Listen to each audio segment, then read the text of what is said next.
The last entry was dated October 6, 1986. The handwriting was careful. The kind of careful that belongs to a woman who was taught penmanship by nuns in a parish school and never lost the habit of forming her letters fully, even in a private notebook, even writing only for herself. The ink had faded from black to the color of old rust, but every word was legible. She wrote, "He was there again today. Third time this week. The produce section. He smiled at me the way people smile when they want you to know they've been watching. I don't know his name, but I heard someone call him Owen. I keep telling myself it's nothing. I keep coming back to that smile." Below it, in smaller letters, as if she had added it after putting the pen down and picking it up again, "I will try to remember his face." She had written those words the night before she disappeared.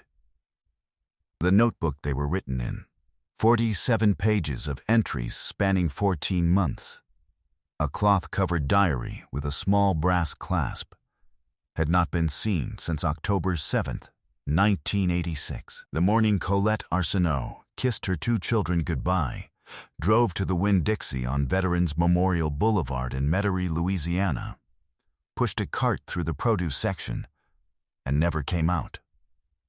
It turned up in a locked metal box in a storage unit in Jefferson Parish in the spring of 2023. 37 years later. In the belongings of a dead man. But to understand what was in that diary, and what it cost a family to wait 37 years to hear their mother's voice in it, you have to go back to Metairie, and to October, and to the woman who wrote it. Metairie sits just west of New Orleans, separated from it by the curve of the 17th Street Canal, close enough to share the city's cooking and music and the particular rhythm of life below sea level, distinct enough to have its own character, slightly more suburban, slightly more practical. The kind of place where the houses have deep porches and the neighbors know each other's cars, and the grocery store on a Tuesday afternoon is full of women who know the same women from church and school and the TA. In October 1986, Louisiana was 2 years into the oil bust that had hollowed out the state's economy, and Metairie's modest neighborhoods had the specific quality of places tightening their belts without complaint, because that was how people there were raised. Colette Arsenault had grown up in Breaux Bridge, 2 hours west, an Caucasian family that cooked on Sunday afternoons and kept a garden and argued in French when they were excited. She had moved to Metairie after college, married a man named Paul Arsenault, who was a civil engineer with the parish, and built a life on a street called Huron Avenue that had a sycamore out front and a backyard her children could run in. She was 34 years old. She worked 3 days a week as a bookkeeper for Thibodeau Brothers Hardware on Causeway Boulevard, a job she had held for 6 years that suited her precisely because it rewarded exactness, the same quality that was visible in her diary handwriting, in the way she balanced her household accounts, in the records she kept of her children's school calendars and doctor appointments in a spiral planner she updated every Sunday evening. Sophie was 9 years old and in the 4th grade. Mark was 6 and had recently lost his first tooth and had placed it under his pillow with the gravity that children bring to rituals they half believe in. Colette had written about both of them in the diary with the particular warmth of a mother who was paying attention, not the declarative warmth of someone performing parenthood, but the specific noticing of someone who finds her children genuinely interesting. Sophie had started reading chapter books. Mark had a best friend named Garrett who came over every Tuesday. Colette wrote, "He eats more of our food than Mark does, and I have started buying 2 boxes of crackers." She had a habit she had kept since her first year of college. Every night before she turned out her bedside lamp, she wrote in her diary. Not long entries, usually a paragraph, sometimes 2. The events of the day, a worry, something one of the children had said. Her mother had given her the first diary, and the habit had held. By October 1986, she was on her 12th volume. Paul, her husband, had never read them. She had never asked him not to. It simply was not the kind of thing that needed to be said between them. The diary for 1985-1986 began in September of the previous year and contained by October 6, 1986, 47 pages of a woman's ordinary life rendered in careful rust-colored ink. Her mother's birthday. A disagreement with a neighbor that resolved itself. The oil bust and its effects on Paul's project pipeline. Sophie's performance in the school play.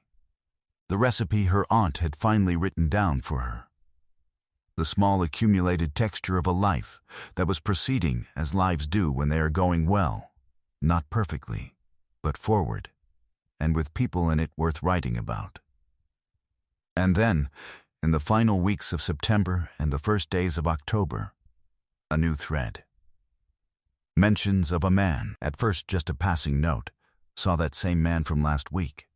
The one who always seems to be in whatever aisle I'm in, and then more specific, more unsettled.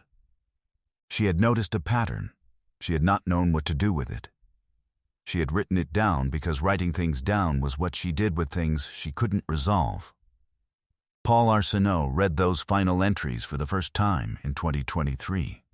He was 71 years old by then. He said, in the statement he gave to investigators, that reading them had been the most difficult thing he had ever done in his life, and that he had done many difficult things. He said, she saw it coming. She tried to name it. She almost had the name. She almost had it. At 4:40 on the afternoon of October 7th, 1986, Colette Arsenault's grocery cart was found in the produce section of the Winn-Dixie on Veterans Memorial Boulevard. Her purse was in the cart's child seat. Her keys were in her purse. Her car was in the parking lot, in the space she always used, third row from the entrance, left side. She was a creature of habit.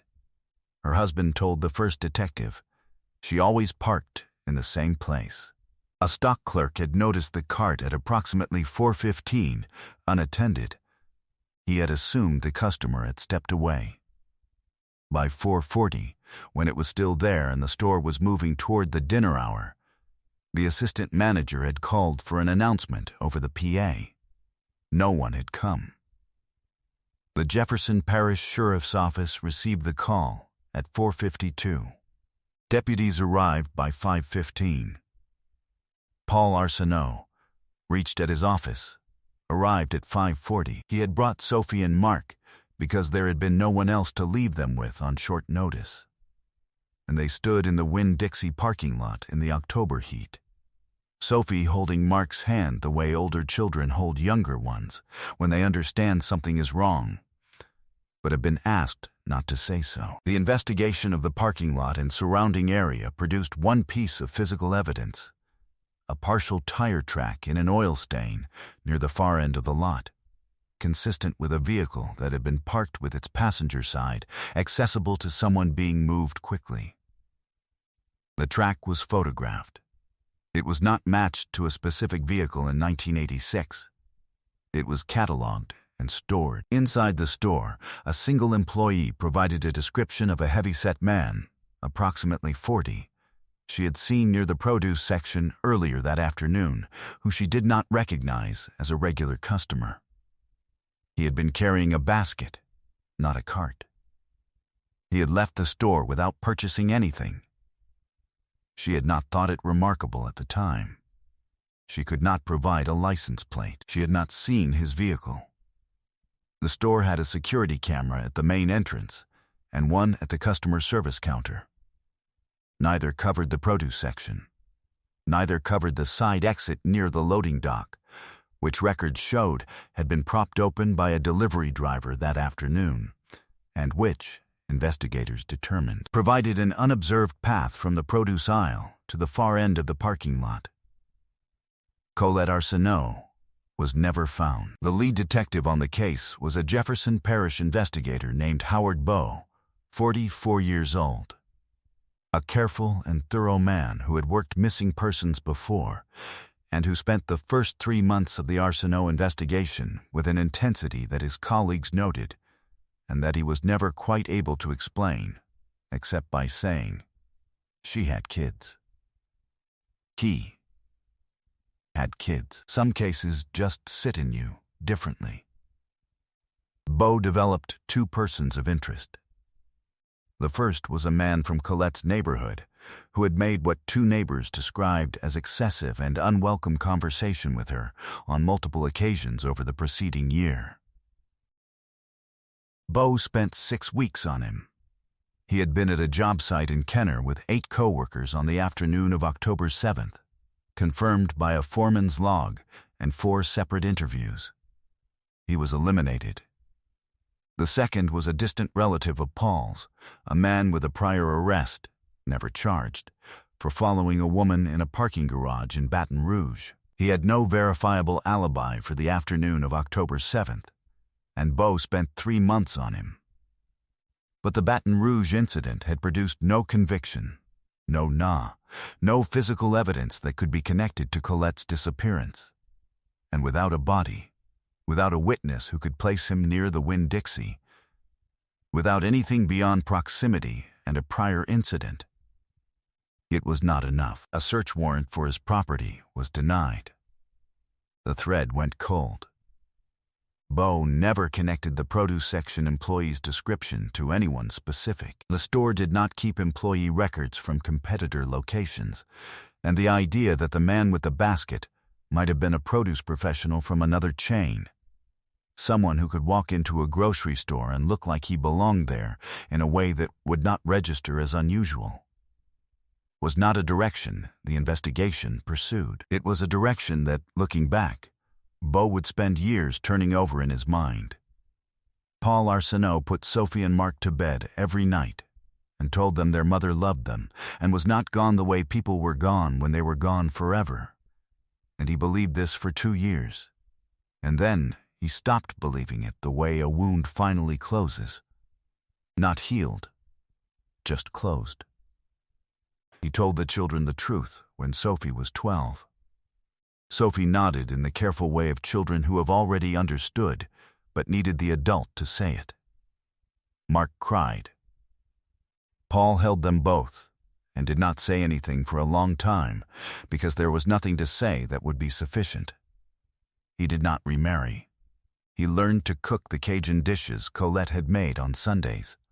He made them every Sunday, imperfectly, adjusting the recipes slightly each time because he did not have them written down and was working from memory and instinct. He kept her diaries, the 11 volumes that were in the house, which did not include the one she had with her when she disappeared, on the shelf in his study, in order. He did not read them often. Sometimes he read a page when a date came around that she had written about. He said, in a 2023 interview, it is like being able to hear her voice again in the room. Just for a moment. That is what a diary is. By 1995, 9 years had passed. Sophie was 18 and heading to El Soo. Mark was 15. Howard Beau had been promoted and the Arsenault case had transferred twice, ending in the Jefferson Parish Cold Case Unit, where it sat in a filing cabinet alongside 63 other open investigations from the 1980s. By 2005, 19 years, the Winn-Dixie on Veterans Memorial Boulevard had been remodeled twice. The produce section was in a different part of the store. The parking lot had been repaved, and the oil stain where the partial tire track had been photographed was under 4 inches of new asphalt. By 2015, 29 years. Mark Arsenault had 2 daughters of his own. He brought them to visit their grandfather Paul every other Sunday, and Paul made the imperfect Cajun cooking, and the girls called him Prey, the way Colette's family had always said it, because that was the word Mark had taught them. Every year on October 7th, Paul lit a candle. He still had not read the missing 12th diary. He did not know where it was. He had not known whether it still existed anywhere in the world. Then, a woman named Darlene Streck drove to a storage unit in Marrero, Louisiana, in April 2023, to empty the belongings of a man she had not spoken to in 11 years. Every case on this channel is built from records, family testimony, and the years people spent refusing to let a name go quiet. If that work matters to you, take a second to like, subscribe, and tell us in the comments where in the world you're watching from. Now, let's get back to Colette. Owen Streck had died in February 2023 at the age of 78 in a care facility in Gretna, Louisiana, of cardiac failure. He had been estranged from his daughter Darlene for over a decade, a separation that had its roots in what Darlene described to investigators as a pattern of controlling and frightening behavior that she had removed herself from when she was in her 40s. She had not been present at his death. She had not attended his funeral. She had gone to the storage unit in Marrero, which she discovered existed only when a facility manager contacted her as the listed next of kin, because there were belongings that needed to be claimed or cleared. She had expected old furniture, tax records, the kind of accumulated life debris that fills storage units. The metal box was on a shelf at the back, behind a rolled carpet. It was padlocked. Darlene did not have a key. She took the box to a locksmith, had it opened, and looked inside. The cloth-covered diary with the brass clasp, a photograph of a woman she did not recognize, a newspaper clipping, yellowed and brittle, from the Times-Picayune, dated October 9, 1986. The headline read, "Metairie mother missing since Tuesday." The woman in the photograph matched the woman in the clipping.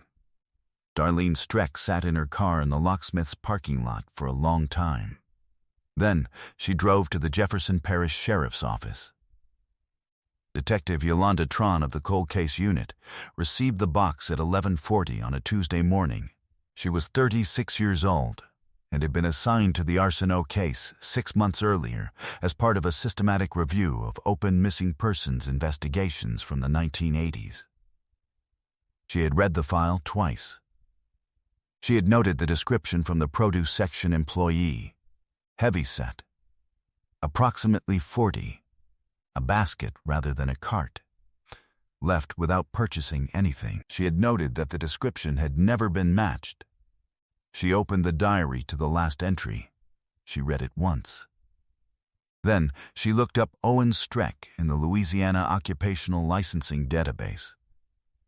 He had held a produce manager certification from 1979 until his retirement in 2008. His employment history, reconstructed from Social Security records, showed continuous employment at a Winn-Dixie competitor chain, A&P Gulf Coast, at a location in Kenner, Louisiana, from 1981 through 1989. Kenner was 7 miles from the Winn-Dixie on Veterans Memorial Boulevard. A produce manager at a competitor location in 1986 had professional standing to visit other grocery stores. It was standard industry practice. He would have known the layout of any Winn-Dixie in the metro area. He would have known which aisles were camera blind. He would have known the loading dock protocols, the timing of deliveries, which exits would be propped open in the afternoon heat. He would have looked like he belonged there. Dana recovered from the metal box, from the interior surface of the lid, where decades of handling had deposited skin cell residue, was matched through familial comparison to a sample provided by Darlene Streck, confirming her father's contact with the box. The partial tire track photograph from 1986, reanalyzed using modern forensic imaging software, was found to be consistent with the tire specifications of a 1984 Ford LTD, the make and model registered to Owen Streck in Jefferson Parish records from October 1986. Owen Streck was dead. He had died in February, and there would be no arrest, no trial, no courtroom. Colette Arsenault's remains were never located, despite a targeted search of properties associated with Streck conducted by the Jefferson Parish Sheriff's Office in the summer of 2023. The Jefferson Parish Cold Case Unit formally named Owen Streck as the individual responsible for Colette Arsenault's disappearance and presumed death in a finding issued in September 2023. The finding was entered into the public record. Paul Arsenault was notified by phone. Then Sophie. Then Mark. Paul was 71 years old when Detective Tran read him the final diary entry over the phone, her voice in the room again through the receiver. He listened without speaking. When Tran finished, he was quiet for a moment. Then he said, "She was trying to tell us. She was writing it down so someone would know." Tran told him, "Someone does know. She wanted you to know that." He said, "Yes, that sounds like Colette." Colette Arsenault was 34 years old. She formed her letters fully because the nuns had taught her to, and the habit it held. She kept 11 volumes of diaries on a shelf in a house on Huron Avenue and cooked on Sundays and balanced the books for Thibodeau Brothers hardware with exact care and wrote down the things she couldn't resolve, because writing them down was what she did with things that needed to. B. Held somewhere safe. She wrote about Sophie reading chapter books, and Mark losing his first tooth, and Garrett eating their crackers. She wrote a recipe down from her aunt. She wrote about the man in the produce section, and his smile that felt cold, and his first name, Owen, which she had heard once and written down because she was a woman who paid attention and who believed that the details she noticed might matter even when she couldn't say why. She was right. They mattered. 37 years later, they were enough. Sophie Arsenault lives in New Orleans. She has a daughter of her own, a girl named Colette, who is 8 years old and learning to write in cursive, because Sophie has made a point of teaching her.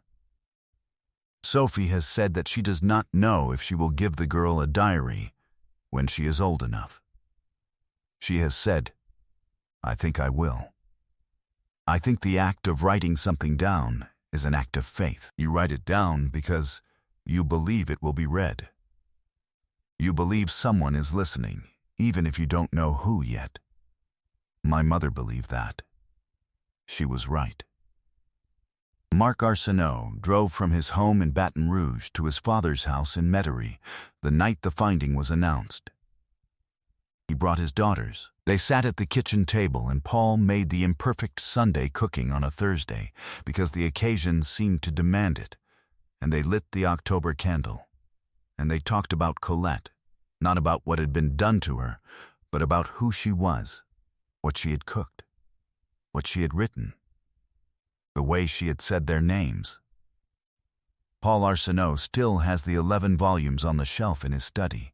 In September 2023, Detective Tran returned the 12th.